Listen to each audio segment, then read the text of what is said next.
Hello everyone, welcome to knowledge plus. इस video में हम एनसीईआरटी क्लास 8 ज्योग्राफी चैप्टर 2 को पढ़ने जा रहे हैं। इसमें हम लोग को पढ़ना है land, soil, water, natural vegetation and wild life resources. ठीक है, तो आइए शुरू करते हैं आज का वीडियो। यदि फर्स्ट चैप्टर नहीं देखें तो जाकर ज़रूर देखें। तो जैसा कि हम लोग जानते हैं कि हम लोग के जो पृथ्वी है उसका लगभग 3/4 हिस्सा वाटर है, 1/4 हिस्सा जो है लैंड है। तो land is among the most important natural resource है। लैंड जो है सबसे इंपॉर्टेंट नेचुरल रिसोर्स है। It covers only about 30% of the total area of the earth surface. Earth के सर्फेस का लगभग 30% एरिया जो है लैंड कवर करता है। ठीक है, और उसमें भी काफ़ी कम हिस्सा जो हैबिटेबल है। हैबिटेबल मतलब रहने लायक है। ठीक है, the uneven distribution of population in different part of world is mainly due to varied characteristics of land and climate. दुनिया में जो पॉपुलेशन है अनइवन डिस्ट्रीब्यूटेड है। अनइवन डिस्ट्रीब्यूटेड का मतलब क्या हुआ कि एक जगह ज़्यादा पॉपुलेशन है, एक जगह कम पॉपुलेशन है, मतलब सब जगह इक्वली डिस्ट्रीब्यूटेड नहीं है। तो ऐसा क्यों होता है? क्योंकि वहाँ का टोपोग्राफी डिफरेंट होता है। वहाँ का मतलब कि जो लैंड होता है उस पर डिपेंड करता है। ठीक है, यहाँ बताया जाए कि 90% of the world population occupies only 30% of the land area. 90% of the world population occupies only 30% of the land area, मतलब 30% लैंड एरिया में 90% पॉपुलेशन रहता है। ठीक है, द रिमेनिंग 70% स्पार्सली पॉपुलेटेड या अनहेबिटेटेड। ठीक है, तो लैंड कई तरह के होते हैं, जैसे प्लेट्यू हो गया, डेजर्ट हो गया है ना, प्लेन एरिया इलाका हो गया, इस तरीके से फॉरेस्टेड लैंड हो गया। तो जो हार्श क्लाइमेट वाले लैंड होते हैं जैसे प्लेट्यू माउंटेन हो गया, हाई माउंटेन, डेजर्ट, उस वो जो है काफ़ी कम वहाँ पॉपुलेशन होता है, तो स्पार्सली पॉपुलेटेड होते हैं या फिर अनइनहेबिटेड होते हैं। मतलब कि अनइनहेबिटेड का मतलब वहाँ पे पॉपुलेशन रहता ही नहीं है। Plains and river valley offer suitable land for agriculture. Plain और रिवर वैली जो है सुटेबल लैंड प्रोवाइड करता है एग्रीकल्चर के लिए। Hence these are the densely populated area of the world. इसलिए ये जो डेंसली पॉपुलेटेड एरिया होता है पूरे दुनिया का। लैंड का यूज हम लोग कहाँ करते हैं? तो लैंड का डिफरेंट यूज करते हैं, जैसे एग्रीकल्चर में, फॉरेस्ट में, माइनिंग में, बिल्डिंग में, हाउस बनाने में, रोड बनाने में, और भी कई तरह के लैंड। तो उसको हम लोग लैंड यूज कहते हैं। उसको हम लोग क्या कहते हैं? लैंड यूज कहते हैं। The use of land determine by physical factor. Land का जो यूज होता है डिफरेंट फैक्टर पर डिपेंड करता है, जैसे वहाँ का टोपोग्राफी कैसा है, सॉइल कैसा है, क्लाइमेट कैसा है, मिनरल कैसा है ना, पानी अवेलेबल है कि नहीं। Human factor such as population and technology are also important. तो ह्यूमन फैक्टर कहने मतलब क्या, वहाँ का पॉपुलेशन और टेक्नोलॉजी भी लैंड के यूज में डिपेंड करता है। लैंड मेनली दो तरह का होता है, प्राइवेट लैंड और कम्युनिटी लैंड। प्राइवेट लैंड जो किसी एक खास आदमी का होता है, जैसे किसी का घर हो गया, किसी का दुकान हो गया। और कॉमन लैंड क्या होता है? कॉमन लैंड तो जैसे कम्युनिटी का होता है। कम्युनिटी लैंड होता है जो खास कम्युनिटी का है। ठीक है, जैसे स्कूल हो गया या फिर कोई जहाँ जानवर चराया जाता है ना, उस तरह का चरागाह हो गया। ठीक है, उसको हम लोग कम्युनिटी लैंड बोलते हैं। ठीक है, और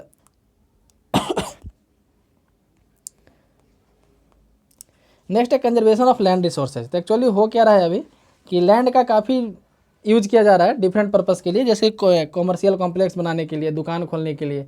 तो लैंड तो हम लोग का सीमित है ना, और हम लोग क्या कर रहे हैं कि जंगल को काट करके लैंड को मतलब कि यूज करते जा रहे हैं। तो इसीलिए लैंड को अब कंजर्व करने की जरूरत पड़ गई है। तो कंजर्वेशन ऑफ लैंड रिसोर्सेज कैसे होता है? तो growing population and their ever growing demand है led to large scale destruction of forest. ठीक है, पॉपुलेशन इतना ग्रो कर रहा है और उसका जो डिमांड ग्रो कर रहा है पॉपुलेशन ग्रो करने के कारण, जिसके कारण से हम लोग को काफ़ी ज़्यादा मात्रा में लैंड की ज़रूरत पड़ने लगा है। तो हम लोग फॉरेस्ट को मतलब कि क्लियर कर रहे हैं और लैंड वहाँ पे क्रिएट कर रहे हैं नए तरीके से। तो the present rate of degradation of land must be checked. तो क्या कह रहा है कि अभी जिस रेट से लैंड का डिग्रेडेशन हो रहा है, जंगल का कटाई हो रहा है, उसको हम लोग को जरूर रोकना चाहिए। Afforestation, land reclamation, regulated use of chemical, pesticide and fertilizers and checks on overgrazing. तो हम लोग क्या क्या करना चाहिए? एफोरेस्टेशन करना चाहिए, ग्रेजिंग पे मतलब कि जानवर को ओवर ग्रेजिंग नहीं कराना चाहिए, ज़्यादा पेस्टिसाइड या फर्टिलाइजर वगैरह यूज नहीं करना चाहिए। इससे क्या होता है, लैंड जो है मतलब ये सब की यूज करने से लैंड बर्बाद हो जाता है। तो लैंड को यदि कंजर्व करना है तो इस तरीके से ध्यान देना चाहिए। सॉइल कैसे बनता है? तो soil is thin layer of grainy substances covering the surface of the earth. ठीक है, सॉइल क्या है? तो thin layer of grainy substances covering the surface of the earth. It is closely link to the land. ये soil जो है, मिट्टी जो है, लैंड से काफ़ी नज़दीक से मतलब कि काफ़ी क्लोजली लिंक्ड है। Landform determine the type of soil. Soil is made of organic matter, minerals and weathered rocks found on the earth. मतलब कि सॉइल कैसे बनता है? तो सॉइल ऑर्गेनिक मैटर से बनता है, मिनरल से, या फिर वेदर्ड रॉक। वेदर्ड रॉक मतलब वेदरिंग एक प्रोसेस है जिसमें पत्थर को तोड़ करके मिट्टी बनाया जाता है। तो एक्चुअली कोई आदमी बैठ के उस तरीके से नहीं करता। नदी जब पहाड़ से आती है तो पत्थर को तोड़ते लाती है ना, गिरते गिरते पत्थर जो टूट जाता है, टूट के बाद में वो जमा हो जाता है ना, नदी दोनों तरफ जमा करती है। इस तरीके से मिट्टी बनता है। ठीक है, तो वेदरिंग क्या है? वेदरिंग एक प्रोसेस है the breaking up and decay of exposed rocks by temperature for change, forest action, plants, animals and human activity. ठीक है, तो सिंपल भाषा में समझ सकते हैं the process of being soil, है ना, जब मतलब कि पत्थर से सॉइल बनता है उस प्रोसेस को हम लोग वेदरिंग बोलते हैं। लैंडस्लाइड क्या होता है? तो landslide are simply defined as the mass movement of rock. Landslide क्या है? तो mass movement of rock, debris और अर्थ डाउन अ स्लोप, मतलब कि कोई पत्थर या फिर अर्थ का खिसक के नीचे आ जाना है। मान लीजिए कोई एक खास करके हिली इलाके में होता है, जैसे मान लीजिए कि इस तरीके का कोई यहाँ पे कोई घर बना हुआ था या फिर यहाँ पे ज़मीन जो है खिसक करके नीचे चला आया, ठीक है, तो उसको लैंडस्लाइड बोलते हैं। They often take in conjunction with earthquake, flood and volcano. एक वो सब कहाँ पाए जाते हैं?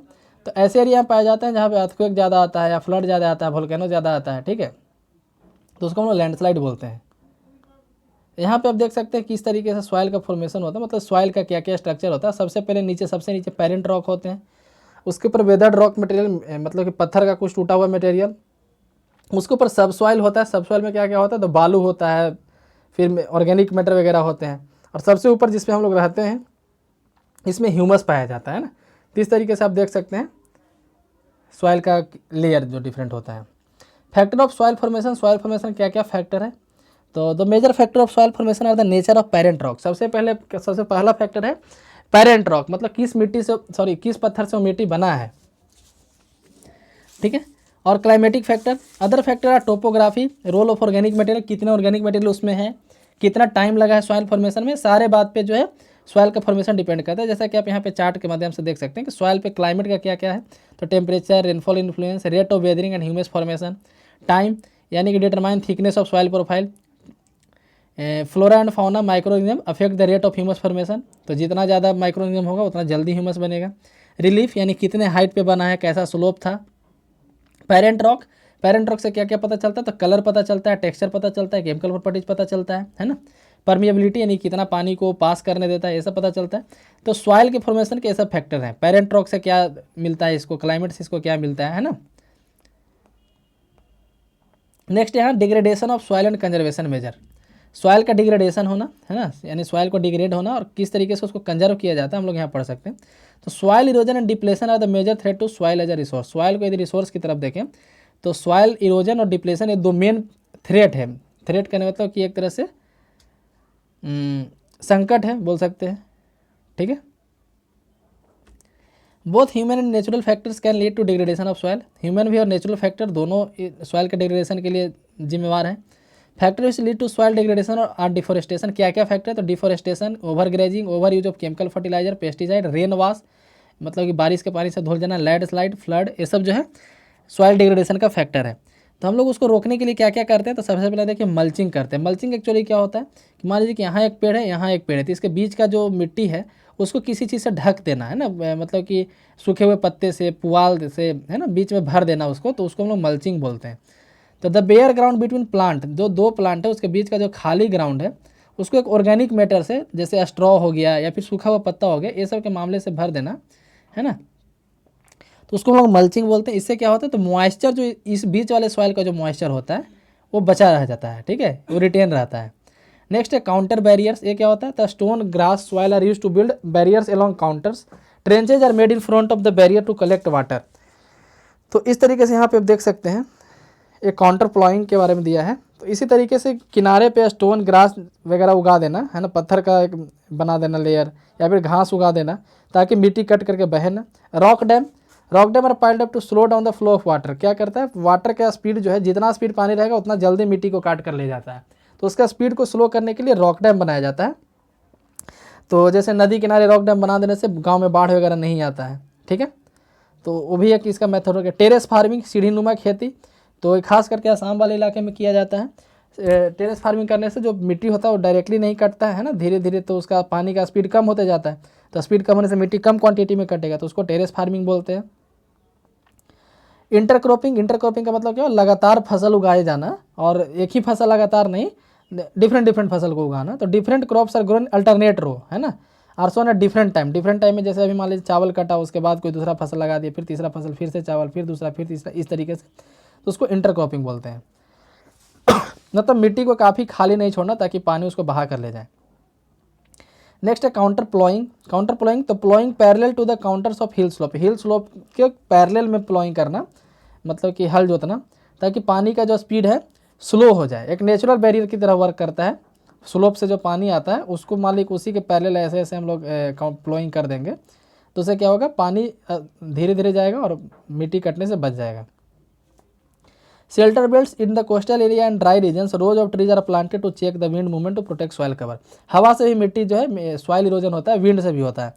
तो कोस्टल एरिया में जहाँ पे विंड काफ़ी तेज़ी से चलता है, क्या किया जाता है, कोस्ट किनारे बहुत सारा पेड़ लगा दिया जाता है, जिसके कारण से विंड जो है तेज़ी से चलता है लेकिन वो पेड़ में उलझा रहता है, मिट्टी के पानी आने में उसको देर लगता है और सॉइल इरोजन से वो बच जाता है। तो इस तरीके से कुछ मेथड था जिसके कारण से हम लोग सॉइल इरोजन को रोक सकते हैं। तो हम लोग सॉइल के बारे में देख लिए हैं। अब हम लोग वाटर के बारे में पढ़ने जा रहे हैं। तो वाटर एक रिन्यूएबल रिसोर्स है, पहले याद रखिएगा, वाटर एक रिन्यूएबल रिसोर्स है, यानी कि इसको दोबारा हम लोग बना सकते हैं। बना नहीं सकते, मतलब दोबारा ये रिन्यू हो जाता है खुद से, ठीक है, इसलिए इसको रिन्यूएबल बोलते हैं। एक बार खत्म हो जाने पे उतना दिन नहीं लगेगा आने में, ठीक है। हाँ, drinking water non renewable resource है, लेकिन वाटर रिन्यूएबल रिसोर्स है, ये लिमिटेड क्वांटिटी में नहीं है, ठीक है। वाटर टेबल क्या होता है, तो पानी पहले इवापोरेट होकर के ऊपर बादल बनता है ना, बादल फिर बारिश होता है, बारिश का पानी नदी नाले में बहता है, फिर इवापोरेट होता है, तो ये घूमते रहता है, उसको वाटर साइकिल बोलते हैं, ठीक है। हालांकि अर्थ पे तो लगभग 25% के आसपास वाटर ही है, लेकिन उस वाटर में से 1% पानी जो हम लोग को पीने लायक है, उस वाटर में से 1% पानी जो है हम लोग को पीने लायक है। बहुत सारा पानी कहाँ है, तो ग्रीनलैंड में है, आइसलैंड में आइस कैप के रूप में, मतलब बर्फ़ के रूप में जमा हुआ है, ग्लेशियर्स में है, डिफरेंट लेक्स में है, ठीक है। तो हम लोग जो पीने लायक अंडरग्राउंड वाटर जो हम लोग पीते हैं वो लगभग 1% पानी ऐसा है जिसको हम लोग पी सकते हैं, ठीक है। Fresh water is there of the most precious substance. इस तरह से फ्रेश वाटर जो है काफ़ी प्रीसियस सब्सटेंस है। Water can neither be added not subtracted from the earth. Water को हम लोग अर्थ में ऐड कर सकते हैं ना सब्ट्रैक्ट कर सकते हैं। इसका वॉल्यूम कांस्टेंट रहता है, ठीक है, वाटर साइकिल के प्रोसेस के द्वारा कांस्टेंट रहता है। हम लोग पानी का काफ़ी पहले से यूज कर रहे हैं और काफ़ी मतलब कि बहुत सारे काम में यूज करते हैं। जैसे यहाँ पे आप देख सकते हैं ड्रिंकिंग में हम लोग यूज करते हैं, cooking, bathing, flushing, washing cloth, washing utensils, gardening, इतने सारे में और भी कई काम है जिसको हम पानी के लिए यूज करते हैं। लेकिन इसका आजकल पॉल्यूशन काफ़ी तेज़ी से हो रहा है, तो उसको हम लोग वाटर पॉल्यूशन बोलते हैं। तो प्रॉब्लम ऑफ वाटर अवेलेबिलिटी, तो यहाँ पे एक एग्जांपल के तौर पे दिया गया है कि अमरेली सिटी है एक सौराष्ट्र वाले रीजन में, सौराष्ट्र गुजरात का रीजन को बोलते हैं। तो अमरेली सिटी एक सौराष्ट्र वाले रीजन में जहाँ का पॉपुलेशन लगभग 1.25 लाख है और एक कम्प्लीटली डिपेंड है परचेजिंग वाटर पे, मतलब वहाँ पानी खरीद करके ही सारा काम किया जाता है। तो इमेजिन कीजिए, है ना, कुछ दिन के बाद ऐसा situation all over the country हो जाएगा, ठीक है। Problem with water availability, water availability से प्रॉब्लम क्या क्या है, तो there is scarcity of water in many region the world. दुनिया में, इंडिया में ही नहीं, दुनिया के कई हिस्से में पानी की कमी है। Africa, west Asia, south Asia, part of western USA, है ना, north west Mexico, part of south America, entire Australia are facing shortage in fresh water supply. Countries located in climatic zone most successful to drought face great problem water scarcity. जो climatic zone में पाए जाते हैं, ठीक है, मतलब कोई जो ट्रॉपिकल वाले में है वहाँ ज़्यादा इसका प्रॉब्लम है।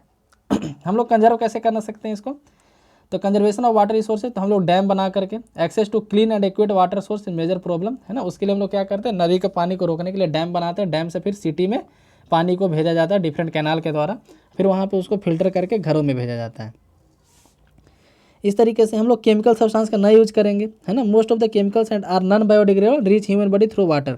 हम लोग जो केमिकल यूज करते हैं वो नॉन बायोडिग्रेडेबल होता है, मतलब सड़ता नहीं है पानी में, फिर वो हम लोग मनुष्य तक पहुँच जाता है जिसके कारण से हानि होता है, ठीक है।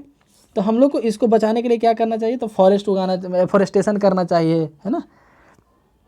वाटर को ओवर यूज नहीं करना चाहिए। कल जैसे हम लोग सस्टेनेबल डेवलपमेंट के बारे में पढ़े थे ना, सस्टेनेबल डेवलपमेंट क्या होता था कि अभी का ज़रूरत पूरा करते हुए भविष्य की ज़रूरत को बचा के रखना, भविष्य की ज़रूरत के लिए बचा के रखना, उसको हम लोग सस्टेनेबल डेवलपमेंट बोलते थे, ठीक है। एक रेन वाटर हार्वेस्टिंग होता है, तो रेन वाटर हार्वेस्टिंग क्या है, it is the process of collecting rain water from roof top and directing it to the appropriate location. तो हम लोग छत पे जो पानी जमा होता है बरसात में, उसको एक पर्टिकुलर चीज़ में जमा करना और फिर ज़मीन में उसको भेज देना, तो उसको हम लोग बोलते हैं रेन वाटर हार्वेस्टिंग, ठीक है।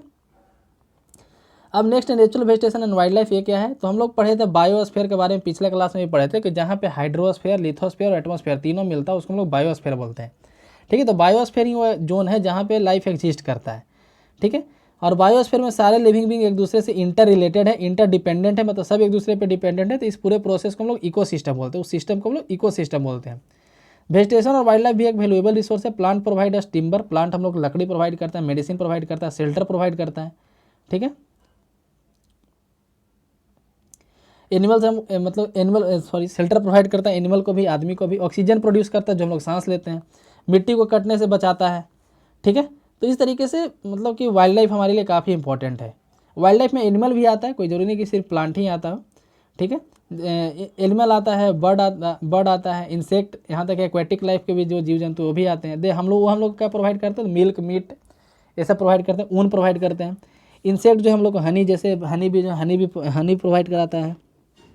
पॉलिनेशन में यूज करते हैं हम लोग इंसेक्ट को, मतलब इंसेक्ट जो है पॉलिनेशन में हेल्प करता है, जिसके कारण से फसल होता है या फिर कोई भी क्या बोलते हैं उसको फल वगैरह लगता है, ठीक है। बर्ड जो है इंसेक्ट पे खाना खाती है, बर्ड जो इंसेक्ट को खाती है तो इंसेक्ट का संख्या ज़्यादा ना हो जाए ये कंट्रोल करती है, ठीक है। और वल्चर जो है डेड एंड मतलब डेड मैटर पे वो खाता है, ठीक है, इसलिए उसको स्कैवेंजर बोलते हैं। और क्लीनर बोला जाता है, vital cleanser of the environment. Vulture को क्या कहता है, vital cleanser of the environment. So animal big और स्मॉल और are integral to maintaining balance in ecosystem. तो छोटा जानवर हो या बड़ा जानवर हो, इकोसिस्टम को मेंटेन करने में सबका रोल होता है। यहाँ पे केस स्टडी दिया कि वल्चर जो है इंडियन कॉन्टिनेंट से लगभग गायब हो चुका है। क्यों? क्योंकि उसका किडनी फेलियर हो गया। किडनी फेलियर क्यों हो गया? तो एक केमिकल का नाम बताया गया, डाइक्लोफिनेक। डाइक्लोफिनेक एक केमिकल है, ठीक है, जो पेन किलर है। और जैसे सिमिलर आदमी जैसे एस्पिरिन या इबुप्रोफिन जो खाता है उसी के जैसा डाइक्लोफिनेक है। तो बहुत सारे डाइक्लोफिनेक मतलब कि ऐसा पक्षी को भल्चर खाया है ना, भल्चर ऐसा मान लीजिए पक्षी को खाया जो डाइक्लोफिनेक खा लिया होगा, तो भल्चर में चला गया, जिसके कारण से भल्चर का किडनी फेलियर हो गया और भल्चर लगभग गायब हो चुका है। नेक्स्ट है distribution of natural resources, natural vegetation. जिस तरह से आदमी अनइवनली डिस्ट्रीब्यूटेड है उसी तरह से नेचुरल वेजिटेशन भी अनइवनली डिस्ट्रीब्यूटेड है। The growth of vegetation depend primarily on temperature and moisture. जो वेजिटेशन का जो ग्रोथ है मेनली टेम्परेचर और मॉइस्चर पे ग्रो करता है। The major vegetarian types of world are grouped as forest, grassland, scrubs and tundra, ठीक है। हम लोग इसके बारे में 7th क्लास में पढ़े, डिटेल में पढ़े, है ना। ग्रासलैंड क्या होता है, स्क्रब्स क्या होता है, टुंड्रा क्या होता है, टाइगा क्या होता है, सब कुछ हम लोग पढ़े थे। In areas of heavy rainfall huge trees many में thrive. The forest are thus associated with area having abundant water supply. जो एरिया में ज़्यादा रेनफॉल होता है वहाँ पे वाटर सप्लाई भी ज़्यादा होता है, जिस कारण से वहाँ पेड़ पौधा भी ज़्यादा उगते हैं। और जैसे जैसे मॉइस्चर डिक्रीज करता है, as the amount of moisture decreases the size of tree their density reduces. तो ट्री का साइज और डेंसिटी सब रिड्यूस करने लगता है। Short stunted trees and grasses grow in the region of moderate rainfall. जहाँ पे मॉडरेट रेनफॉल होता है वहाँ पे छोटे हाइट वाले ट्री और ग्रासेज उगते हैं, ठीक है। और उस एरिया को ग्रासलैंड बोलते हैं। Thorny shrubs and shrub grow in dry area of low rainfall. जहाँ पे लो रेनफॉल होता है वहाँ पे झाड़ीनुमा खेत उगते हैं, ठीक है। टुंड्रा वेजिटेशन जो पोलर रीजन में पाया जाता है, जिसमें मेनली लाइकेंस पाए जाते हैं। Today there are many people in the world they have know that there 2 centuries back to feed the growing numbers large area of forest have been clear. क्या कह रहा है कि today there are many more people in the world than there 2 centuries back. लगभग 200 साल पहले जितने लोग थे उससे कई गुना लोग आज रह रहे हैं। तो इतने लोग रह रहे हैं तो उसके लिए क्या करेंगे, जंगल को साफ करेंगे। तो फॉरेस्ट जो पहले पूरे दुनिया में था अब कुछ ही हिस्से में बच चुका है ना। नेक्स्ट है conservation of natural vegetation and wild life. Natural vegetation और वाइल्ड लाइफ को कंजर्व करने का बात किया जा रहा है। तो फॉरेस्ट आवर और वेल्थ, फॉरेस्ट हम लोग का वेल्थ है एक तरह से, ठीक है। क्यों?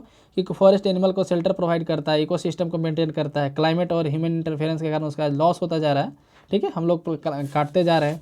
तो इस कारण से बहुत सारा एनिमल जो है वल्नरेबल हो गया, बहुत सारा एनिमल इंडेंजर्ड हो गया है, ठीक है। कुछ तो एक्सटिंक्ट भी कर गए हैं। Deforestation, soil erosion, construction activities, forest fire, tsunami, landslide और some of the human and natural factors which accelerate the process of extension of this resources. तो रिसोर्सेज के एक्सटेंट होने का रीजन क्या है? तो कुछ ह्यूमन फैक्टर भी है और कुछ नेचुरल फैक्टर भी है, जैसे डिफोरेस्टेशन हो गया, construction activities, forest fire, tsunami, landslide, ठीक है। One of the major concern is poaching. Poaching यानी शिकार करना, तो एक मेन प्रॉब्लम पोचिंग भी है, ठीक है, जिसके कारण से काफ़ी लार्ज संख्या में, मतलब काफ़ी तेज़ी से डिक्लाइन हो रहा है उनकी संख्या में। The animal are poached for collection of illegal trade of hides, skin, nails, है ना। एनिमल को क्यों पोचिंग किया जाता है? तो काफ़ी ज़्यादा संख्या में इलीगल ट्रेड किया जाता है उनका पोचिंग करके, जैसे उनका स्किन का, नेल्स का, टीथ का, हॉर्न्स का, है ना, उनके फीदर्स का।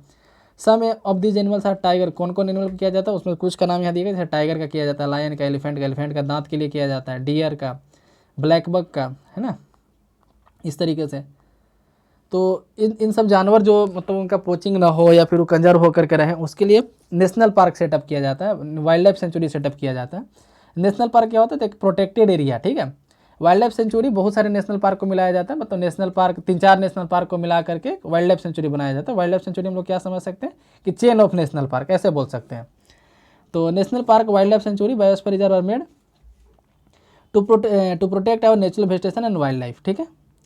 Conservation of creek, lake, wetland is necessary. तो क्रीक बोलते हैं दलदल वाले भूमि को, ठीक है। जैसे सर क्रीक एक विवाद चलता है किसके बीच में, इंडिया और पाकिस्तान के बीच में, गुजरात के पास है ना, तो दलदल वाला भूमि वो है, ठीक है। तो क्रीक ऐसे एरिया को बोलते हैं जहाँ पे साल में कुछ महीने पानी रहता है, कुछ महीने नहीं रहता है, इस तरीके का एरिया जो होता है। तो इसको रोकने के लिए हम लोग को क्या करना चाहिए, जैसे नेशनल पार्क के बारे में डिफिनेशन दिया कि natural area designated to protect ecological integrity of one और more ecosystem for present and future generation, यानी कि एक ऐसा प्रोटेक्टेड एरिया जहाँ पे डिफरेंट जानवर को प्रोटेक्ट किया जाता है, ठीक है, प्रेजेंट एंड फ्यूचर जनरेशन के लिए। Awareness programme like social forest in Van Mahotsav should be encourage. तो क्या करें, इसके लिए अवेयरनेस प्रोवाइड करना चाहिए। जो स्कूली चिल्ड्रन हैं, जो छोटे बच्चे हैं, उनको प्रोवाइड मतलब बताना चाहिए फॉरेस्ट के इंपॉर्टेंस के बारे में, ताकि आगे चल के वो लोग पेड़ ना काटें, है ना। नेचुरल कैंपस में विजिट कराना चाहिए टाइम टू टाइम स्कूल वाले को, वन महोत्सव टाइप का कुछ ऑर्गेनाइज कराना चाहिए, ठीक है। मतलब कि बच्चों को इनकरेज करना चाहिए, समाज में हर किसी को इनकरेज करना चाहिए क्योंकि पेड़ रोपे, ठीक है। मैनी कंट्रीज है pass law against the trade as well as killing of birds and animal. बहुत सारे कंट्री जो है बर्ड्स और एनिमल के किलिंग के अगेंस्ट में लॉ भी पास कर चुके हैं। इंडिया में भी लॉ पास किया गया। एक संस्था है जिसका नाम है साइट्स, CITES। साइट्स का फुल फॉर्म होता है convention on international trade in endangered species of wild fauna and flora, ठीक है। साइट्स का फुल फॉर्म क्या होता है, convention on international trade endangered species of wild flora and fauna. एक इंटरनेशनल एग्रीमेंट है डिफरेंट गवर्नमेंट के बीच में, याद रखिए गवर्नमेंट के बीच में एग्रीमेंट है। इसका एम क्या है, तो aim to ensure the international trade in specimens of wild animals and plant do not threaten their survival. तो इसका एम क्या है कि इंटरनेशनल ट्रेड जितना भी होता है जानवर का, उससे जानवर के लाइफ को मतलब उनके सर्वाइवल पे खतरा ना हो, ठीक है। इसमें लगभग 5000 स्पेसीज एनिमल का और 28,000 स्पेसीज प्लांट का प्रोटेक्टेड है। जैसे एग्जांपल की तरफ बियर, डॉल्फिन, कैक्टी, कोरल्स, ये सब प्रोटेक्टेड है। मतलब कि ट्रेड को नहीं बंद करता है, बस ये ट्रेड के कारण जो उनका लाइफ पे सर्वाइव मतलब कि उनके सर्वाइवल पे खतरा ना हो जाए उसको ये देखता है, ठीक है। बायोस्फीयर रिजर्व क्या है, तो सीरीज ऑफ प्रोटेक्टेड एरिया, ठीक है। मतलब कि जहाँ पे एक से ज़्यादा नेशनल पार्क है, सबका एक ग्रुप बना करके उसको बायोस्फीयर रिजर्व बोल दिया जाता है। तो ये था इस चैप्टर के बारे में, ठीक है। तो इसी के साथ चैप्टर समाप्त होता है। यहाँ पे क्वेश्चन ऐसा थोड़ा देख लेते हैं कि which are 2 main climatic factor responsible for soil formation. तो क्लाइमेटिक फैक्टर लिखना है सॉइल फॉर्मेशन का, तो पीछे जो चार्ट दिया हुआ तो वहाँ पे हम लोग पढ़े थे। Write any 2 reason for land degradation today. तो बोल सकते हैं पेड़ का कटाई होना, बाढ़ ज़्यादा आता है आजकल, है ना, फॉरेस्ट फायर, ये सब, पेस्टिसाइड, ये भी लिख सकते हैं। Why land considered an important resource. तो लैंड को इंपॉर्टेंट रिसोर्स क्यों माना जाता है, क्योंकि लैंड पे ही तो फसल उगता है, लैंड पे ही तो हम लोग घर बनाते हैं, है ना, तो सारा काम तो लैंड पे ही करते हैं, इसलिए इसको इंपॉर्टेंट रिसोर्स बोलते हैं। Name any 2 step government has taken to conserve plant and animal. तो नेशनल पार्क बनाया, बायोस्फीयर रिजर्व बनाया, साइट्स जैसा एक संस्था बनाया गया गवर्नमेंट के द्वारा इंटरनेशनल लेवल पे। वाटर कंजर्व करने का 3 तरीका बताना, तो आप लोग बताइए, है ना। यहाँ पे टिक द करेक्ट आंसर है कि विच of the following not a factor for soil formation. तो सॉइल फॉर्मेशन कौन सा फैक्टर नहीं है, तो organic matter, time, soil texture. तो एक्चुअली टाइम भी है, हम लोग पढ़े थे ऊपर में, ऑर्गेनिक मैटर भी है, सॉइल टेक्सचर नहीं है, तो यही आंसर होगा, सॉइल टेक्सचर इसका आंसर हो जाएगा, है ना, क्योंकि नॉट पूछा है। Which of the following method is most appropriate to check soil erosion on a steep slope. तो स्टीप स्लोप पे सबसे बढ़िया कौन सा है, तो terrace farming. Which of the following not in favour of conservation of nature. Conservation of nature के favour में नहीं है ना, तो क्या क्या है, switch off bulb when not in use, ये तो फेवर में है। Close the tap after use, ये भी है, तो यानी कि ये नहीं होगा। Disable the polypack after shopping, ठीक है, सॉरी डिस्पोज। नेक्स्ट है मैच द फॉलोइंग। तो इसका कमेंट सेक्शन में आप लोग आंसर दीजिए पूरी तरीके से, ठीक है। तो इसी के साथ है चैप्टर समाप्त होता है। वीडियो को पूरा देखने के लिए धन्यवाद। चैनल को सब्सक्राइब करें, वीडियो को लाइक करें।